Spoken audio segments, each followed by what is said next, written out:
তো বন্ধুরা, আজকে একটা নতুন ভর্তা রেসিপি তোমাদের সাথে শেয়ার করতে চলেছি। কি ভর্তা বলো তো? এটা হবে মূলত পেঁয়াজকালি ভর্তা। তো কীভাবে করলাম তোমাদের পুরোটা দেখাতে পারিনি, তো বলছি। পেঁয়াজকালিটা প্রথমে সেদ্ধ করে এটা তেলে ভেজে নিয়েছি, আর তার সাথে আমার ভর্তা বানানোর জন্য লাগবে এইরকম, দেখো আলুগুলো এই যে এরকম নরম করে ভেজে নিয়েছি।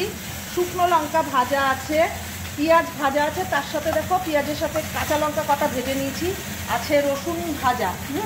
এগুলো সব দিয়ে ওই পেঁয়াজকালি ভর্তাটা করবো। আর কীভাবে মাখবো, তার সাথে আর কী কী অ্যাড করবো সবটা তোমাদের দেখাবো। পেঁয়াজকালিটা একটু ভালো করে ভেজে নিয়ে এটা প্রথমে একটু বয়েল করে নিয়েছি, বুঝলেন বন্ধুরা?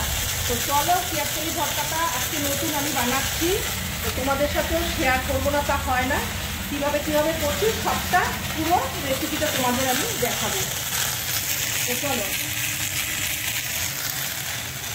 তো চলো পেঁয়াজকালির ভর্তাতে প্রথমে আলুটা ভেজে নিয়েছি, শুকনো লঙ্কা ভেজে নিয়েছি, রসুন ভেজে নিয়েছি, পেঁয়াজ ভাজা, কাঁচা লঙ্কা তার সাথে ভেজে নিয়েছি, আছে ধনেপাতা। তো চলো মাখা যাক। এই ভর্তাটা কিন্তু বন্ধুরা এইভাবে ভীষণই ভালো লাগে। আমিও আজকে নিয়ে দুবার খেলাম। প্রথমে রেসিপিটা খেয়ে আগে টেস্ট করে দেখেছি কেমন লেগেছে, আমার কাছে ভীষণই ভালো লেগেছে। তোমরাও কিন্তু এটা খেয়ে দেখো। তো এটা দিয়ে মাখার পরে কিন্তু আমি পেঁয়াজকালিটা অ্যাড করবো। পেঁয়াজকালিটা প্রথমে সেদ্ধ করে তারপর ভেজে নিয়েছি।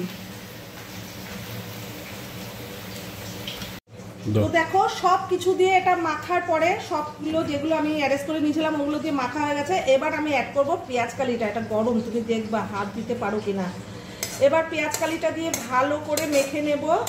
তার উপর কাঁচা সর্ষের তেল দিয়ে দিলে কিন্তু আমার তৈরি হয়ে যাবে আজকে পেঁয়াজকালির ভর্তা। আর এই ভর্তাটা দিয়ে কিন্তু গরম ভাত জাস্ট অসম লাগবে, জাস্ট অসম, বুঝতে পারলে?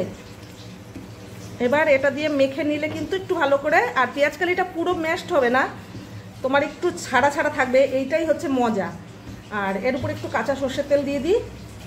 তো একটু গরম, আমি ভালো করে মেখে নেবো এরপরে। আর এর উপর দিয়ে দেবো একটু কাঁচা সর্ষের তেল।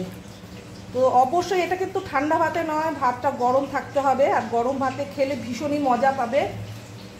তো কেমন লাগলো আজকে পেঁয়াজকালির ভর্তাটা? আর একটা জিনিস আমার মিসিং গেছে, সেটা তোমরা কিন্তু অবশ্যই অ্যাড করবে। একটা টমেটো এর সাথে ভেজে নেবে পেঁয়াজের সাথে, আমি ভুলে গেছি টমেটোটা।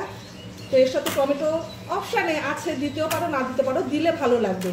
তো এর মধ্যে কিন্তু এভাবে করে নিলেই হয়ে যাবে আজকে আমাদের পেঁয়াজকালি ভর্তা। ভর্তাটা দেখে তোমাদের কেমন লাগলো অবশ্যই কমেন্ট করে জানিও, আর খেয়ে কমেন্ট করবে। তো চলো, আজকে পেঁয়াজকালি ভর্তাটা এতটুকুই ছিল।